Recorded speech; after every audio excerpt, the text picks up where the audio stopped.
All aboard!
I tell you this because, as an artist, I think you'll understand.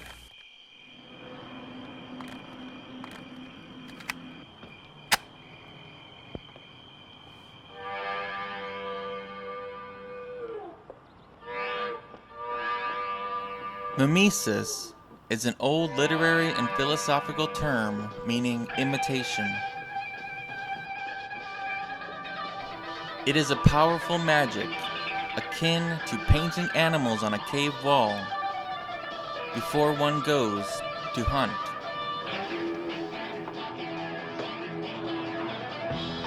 Its very success in controlling reality led Plato to suggest banishment for the poets from his republic, putting poets on the defensive ever since. Whether it is a divine intoxication, a madness and possession, a will, or simple distortion of things that are, artists are liars or demigods, putting to page their own vision, an interpretation, rather than a true picture of truth. In the haunted house story of ideology and artistic endeavor, those who seek to overthrow reality, to chase down the mystery of the locked room at the end of the hall, either end up destroying art or committing what Milan Kundera in the Book of Laughter and Forgetting called the lost deed. Pinning a dead ideal on the changeless world of verity. Telling a truth that, in its telling, becomes a lie.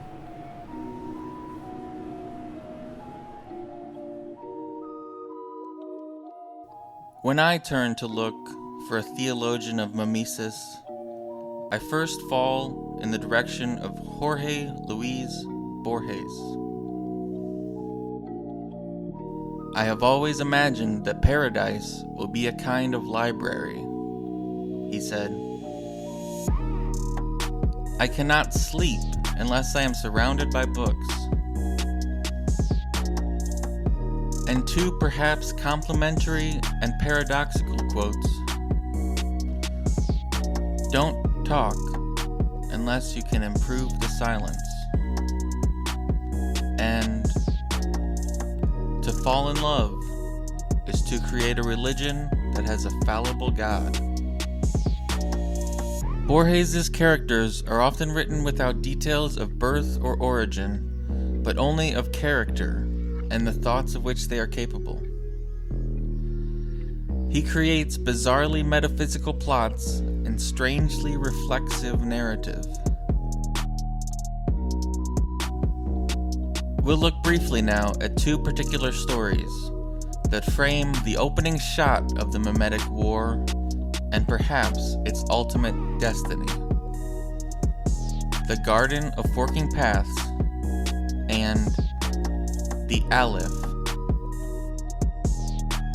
In The Garden of Forking Paths, it is the story of a spy who is in a dangerous situation behind enemy lines. He must make escape to a friend of an ancestor who fled public life to, he said, construct a labyrinth. That labyrinth, in fact, turns out to be the mysterious novel he left behind. And in that labyrinthine work, a single word conspicuously absent.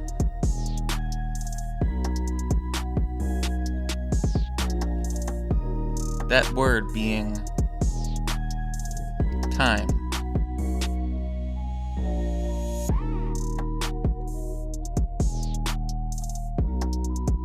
Discussions of the friend, the ancestor, of the branching ways we have come to this place, the different people we might have been to make this connection.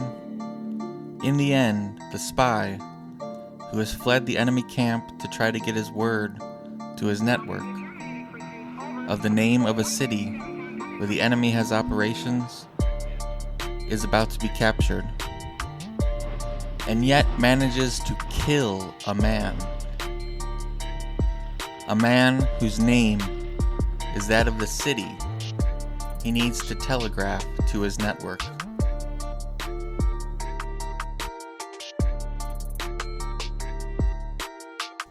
Suggesting that when we move forward from the timeless labyrinth to make a thought into a concretized action,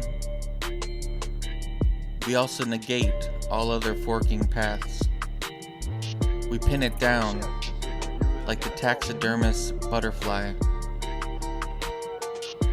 To name something is to destroy it.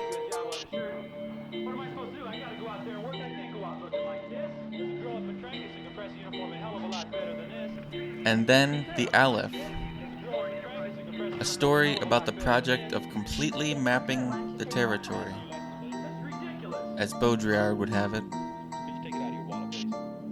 of describing every bit of reality so that the description might be stepped into and the original discarded. What some say Joyce achieves with Dublin in his novel Ulysses. The Aleph is a story about a man named Borges, incidentally, who has just lost his beloved.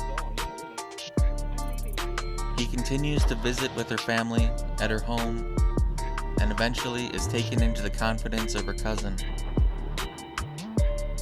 Her cousin is writing a poem, attempting to write down every place and thing on Earth, an exhaustive catalog of reality.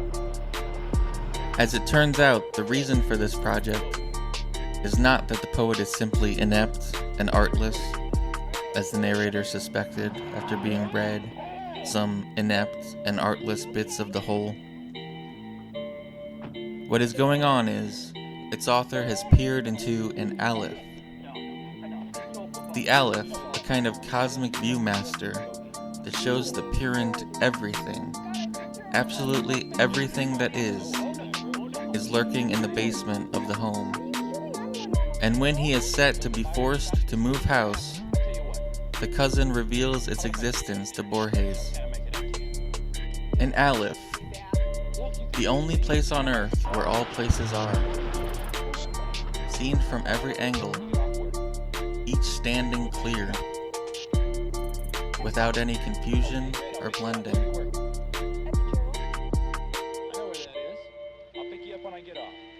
When the character Borges peers into this strange machine, he vows never to speak of it again, but only advises that the poet get more fresh air,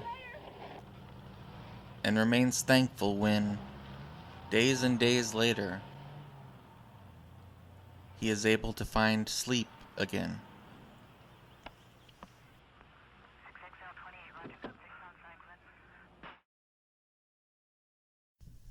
Significant that this story takes place on the heels of the loss of life, and the Garden of Forking Paths takes place in the moment of a life's decision.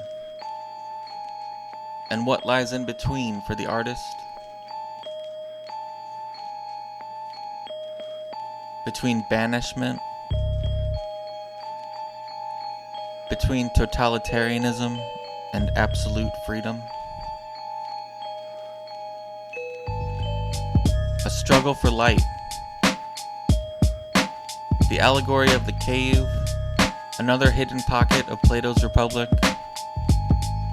The Aleph, a hand pointing to heaven and a hand pointing simultaneously to earth. Raphael's painting of the School of Athens, where Plato points up to the realm of the ideal forms. And Aristotle gestures, remonstrating back down to earth, to the immanent being and universality in the world all around us.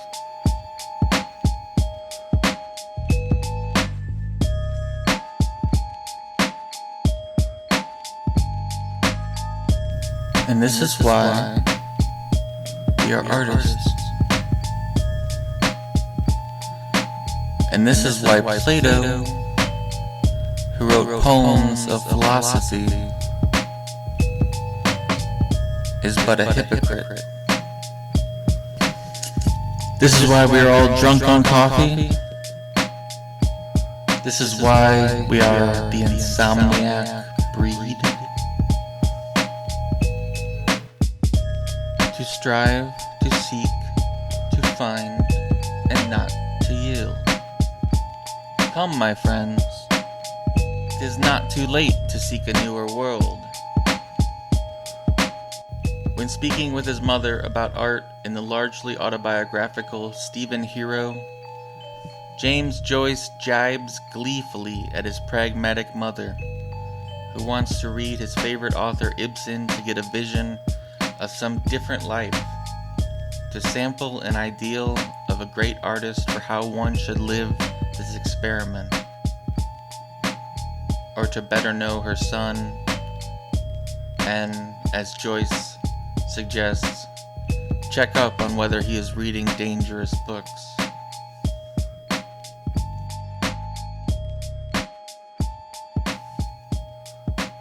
But that is wrong. That is the great mistake everyone makes. Art is not an escape from life. No? You evidently weren't listening to what I said, or else you didn't understand what I said. Art is not an escape from life. It's just the opposite.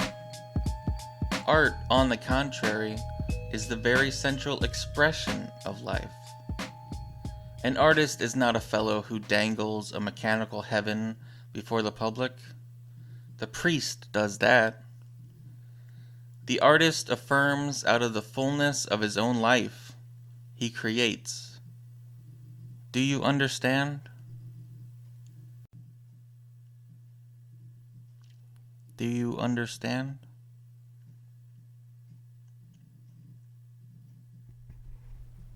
Do you understand?